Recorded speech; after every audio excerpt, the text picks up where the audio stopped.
Momento de hablar del Censo 2023, que ya está disponible su edición digital, y para eso recibimos al Instituto Nacional de Estadísticas, al director Diego Aboal. Bienvenido. ¿Qué tal, Diego? Buenos días, muchas gracias por la invitación. Ayer daban una conferencia de prensa de tardecita contando que ya más de 101.000 hogares completaron el formulario digital para el censo.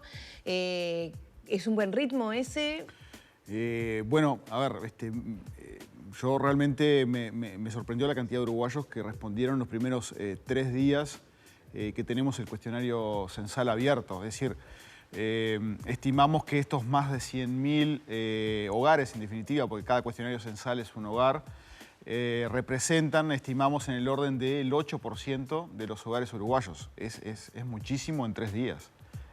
Así que nada, estamos muy contentos, así que agradecer a la ciudadanía, agradecer a los uruguayos.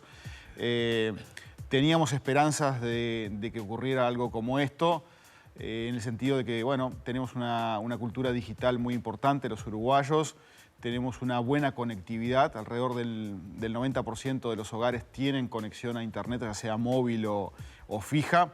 Y tenemos una cultura cívica de aportar cuando son causas nacionales, y esta es una de ese estilo. Pero ¿Hay una meta de aún así, cuánto avanzar en esta etapa digital? O sea, ¿qué porcentaje de la población? Lo que pasa es que es muy difícil porque depende, en definitiva, de las opciones que tomen los vecinos. Digamos, es voluntario, por tanto, es muy difícil hacer proyecciones. Lo que sí tenemos antecedentes a nivel de América Latina, que, digamos, con excepción de Argentina, que llegó a un 50% de la población, el resto de los países no ha pasado de 10-12%.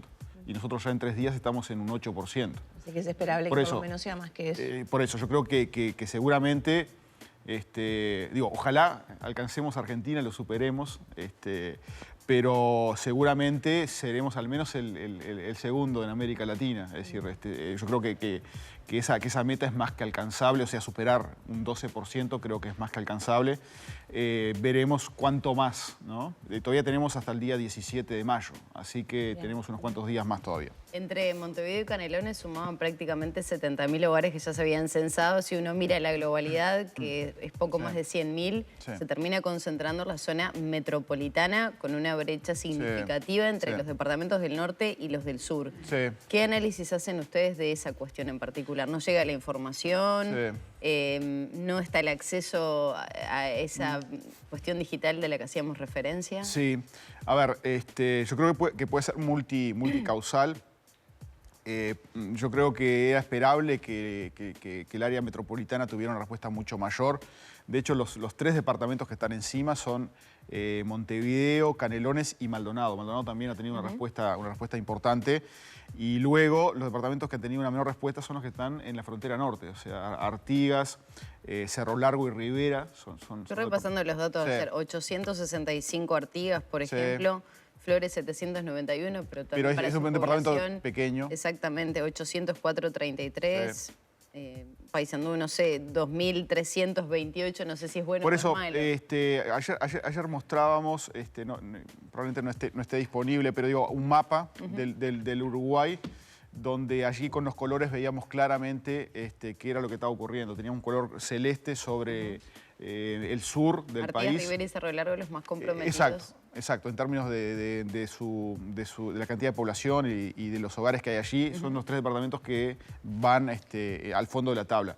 Pero, digamos, por supuesto, allí digo, pueden haber elementos de menor acceso a internet, pero también pueden haber elementos de que las acciones de comunicación estén llegando más hacia el área metropolitana que hacia Rivera. Yo, de hecho, tuve una entrevista en Radio Rivera hace algunos minutos y, bueno, me decían que en Rivera se escucha menos del censo, o sea que también pueden haber elementos vinculados a comunicación, que son cosas que tenemos que eventualmente revisar y poder aumentarlo para que los departamentos del norte puedan conocer y luego sumarse a esta vía, bueno, ¿no? Para meternos de lleno en la cuestión vinculada al censo, que creo que hay dudas que se han generado, incertidumbres, de por qué dice esto y no aquello. Una de las preguntas que ha estado sobre la mesa dentro de la cuestión vinculada a personas es quién es el jefe de hogar. ¿Qué está pasando con eso? Que intentamos explicarlo, pero bueno, a veces queda esa duda. Y tal vez hablaba de un término tal vez un tanto retrógrado para esta época. Sí, a ver, primero decir cuál es el sentido de esta pregunta, ¿no? Hay una pregunta que dice, digamos, básicamente que se determine quién es el jefe, jefa de hogar o referente de hogar. Yo creo que la palabra que deberíamos usar más es la de referente del hogar. Y, digamos, el único objetivo que tiene esa pregunta, o el objetivo fundamental que tiene esa pregunta, es tener una especie de ancla para después determinar el parentesco de todos los demás con respecto a esa persona. Ese es básicamente el sentido que tiene. ¿Qué se toma en cuenta por parte de quienes habitan ese hogar para definir? Porque hoy en día, por ejemplo, yo pienso en mi familia, un matrimonio y un hijo. ¿Quién es el jefe de hogar? No es el hombre. No importa. No es obvio que es el hombre. No, por eso... Pero no es una cuestión vinculada a los ingresos que hacen. Exacto, o sea, por eso hay que entenderlo no como un elemento incluso de distribución de, llamémosle, del poder dentro del hogar, digamos, que puede ser luego aproximado por lo que sea, ¿no? Ingresos o lo que sea. Claro, lo que pasa es que el término jefe refiere a poder, ¿no? Sí. Que por eso, no fue adecuada la elección de la palabra. Claro, a ver, en realidad es un término histórico que se utiliza en los relevamientos tanto de censos como de encuestas. Es posible que hacia futuro tengamos que definitivamente eliminarlo.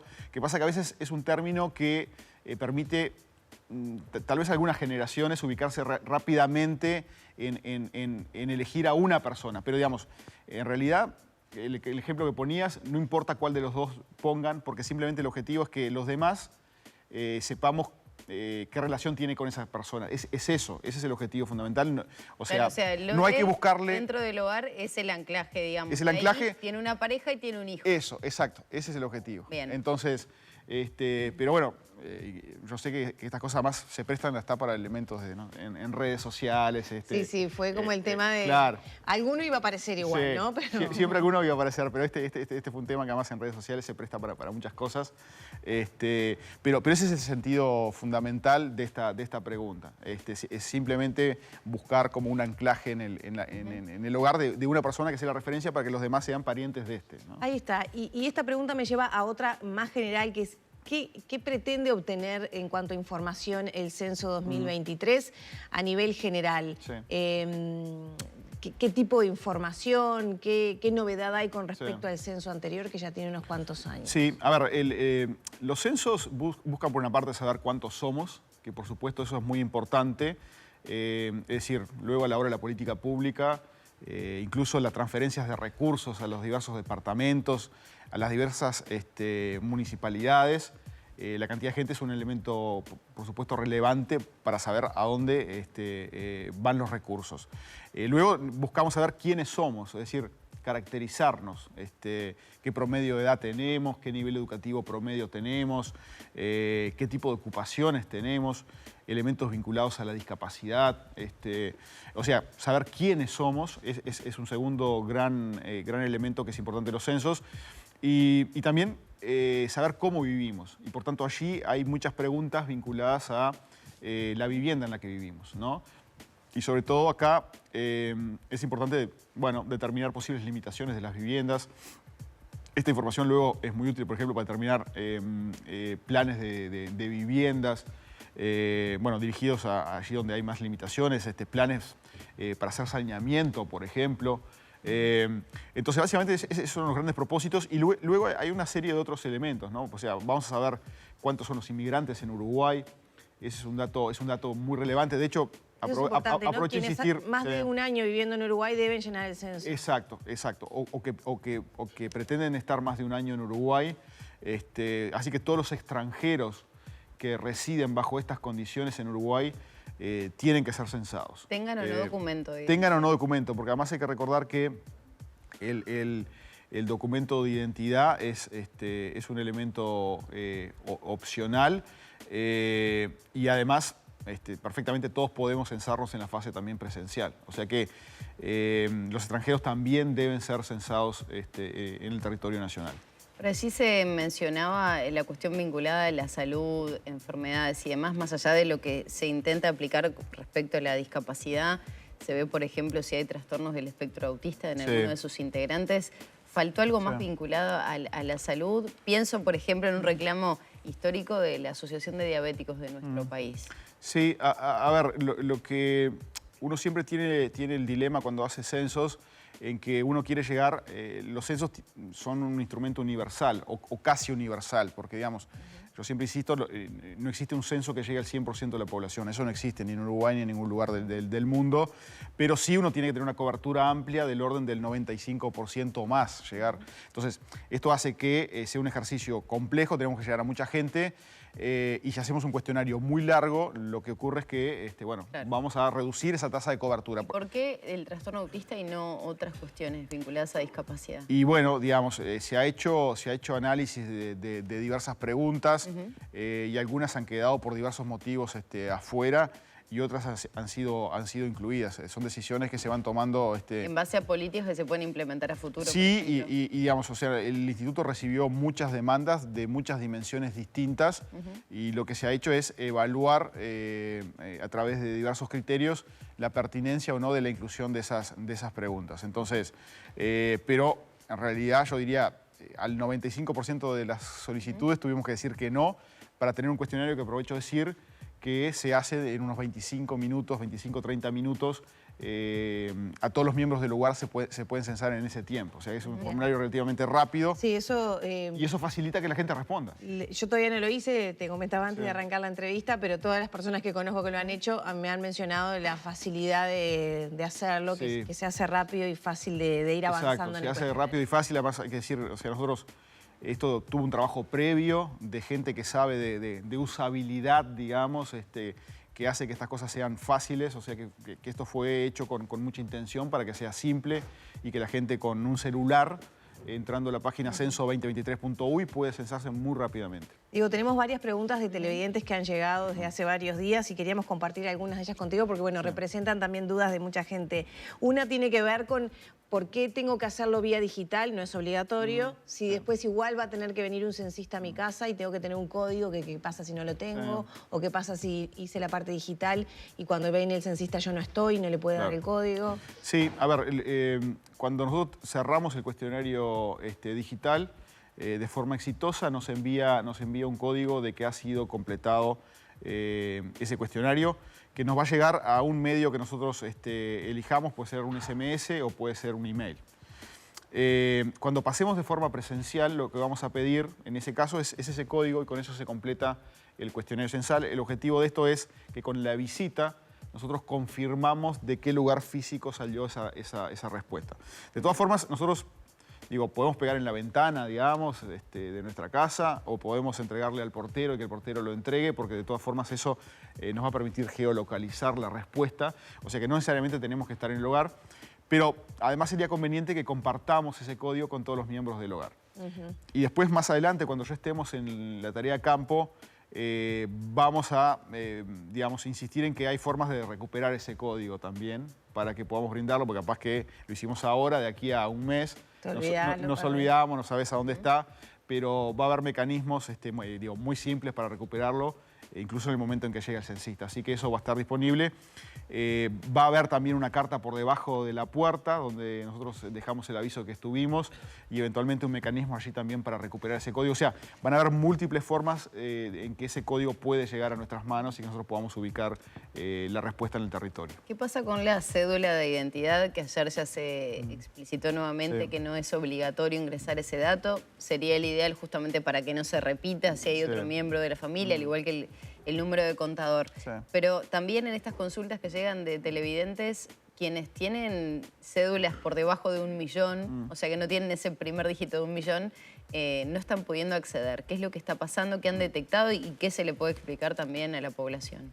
Sí, a ver, dos cosas. Bueno, lo primero, efectivamente lo que señalabas, el dato de la cédula no es un dato obligatorio.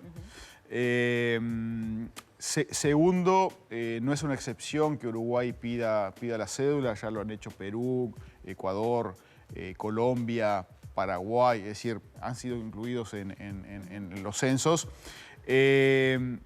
Y además, decir que los datos, están protegidos. Los datos a nivel individual, existe lo que se llama secreto estadístico, que obliga al instituto a no divulgar luego la información identificada. Además, esto cuando llega al INE, los datos identificatorios de la persona se separan del resto de los datos y se encriptan y se almacenan en lugares distintos.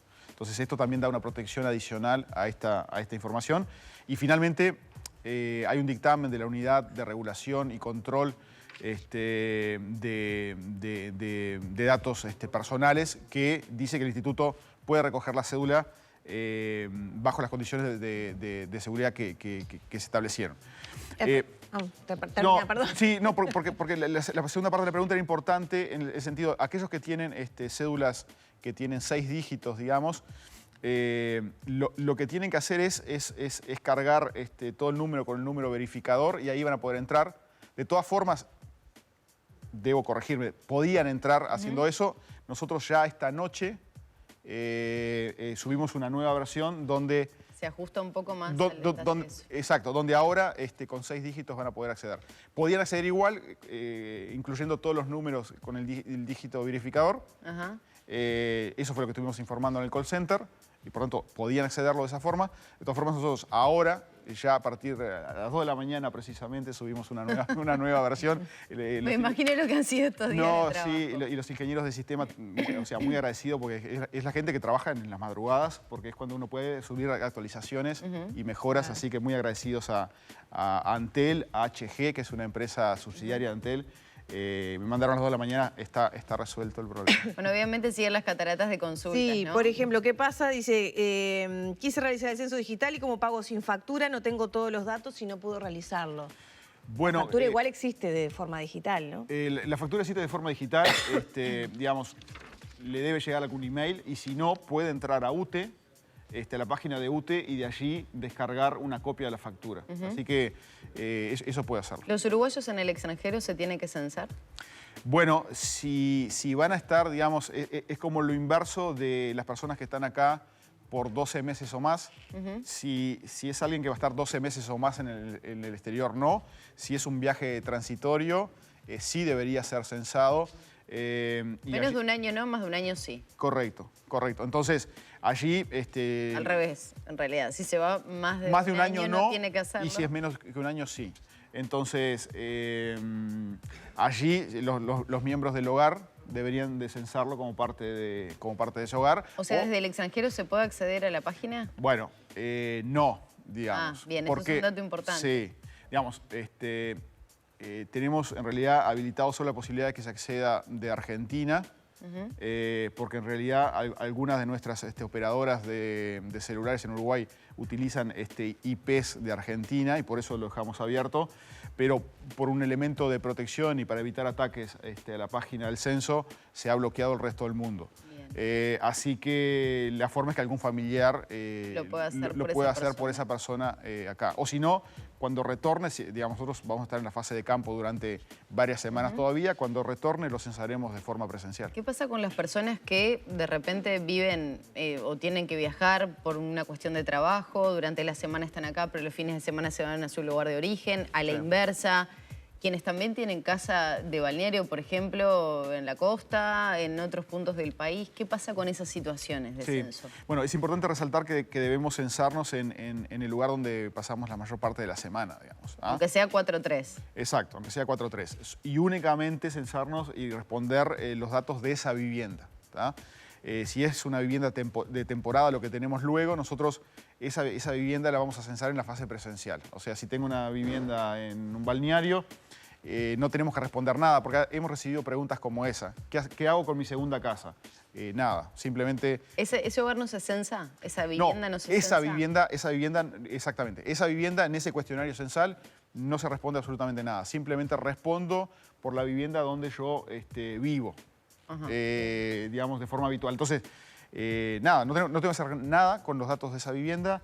Cuando pasemos nosotros, lo vamos a identificar como una vivienda de temporada, porque además vamos a los balnearios, vamos a recorrer, vamos a hablar con los vecinos, sabemos una vivienda de temporada y lo vamos a cliquear como eso, o sea que no se preocupen, simplemente incluyan los datos de las condiciones de la vivienda donde viven la mayor parte de la semana. ¿Qué pasa con los niños que tienen tenencia compartida, los padres, ¿no? Que viven mitad del tiempo en la casa de la mamá, mitad de la casa del papá, bueno, de las parejas. ¿Quién los censa? Bueno, sería importante que en lo posible se pongan de acuerdo, digamos, a dónde los censan y que no se cense 2 veces. De hecho, uno de los objetivos de la inclusión de la cédula es evitar ese tipo de duplicaciones, porque nosotros vamos a saber que eventualmente algún niño fue censado en 2 hogares distintos.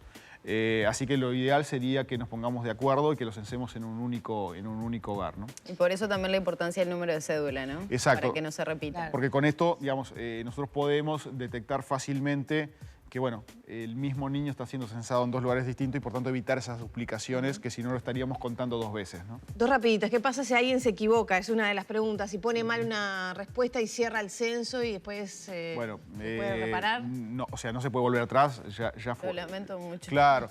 Sería la Exacto. respuesta. Sí, Hacerlo sí, con sí. tranquilidad para no cometer Sí, errores. y digamos, y este tipo de errores también ocurren en la fase presencial eventualmente, ¿no? Uno va al censista allí, le pregunta, no sé, el nivel educativo del resto de los miembros del hogar, uno responde, no sé, mi esposa tiene 10 años de educación y después llega a la casa y me dice, no, yo tenía 8. Claro. Ya está.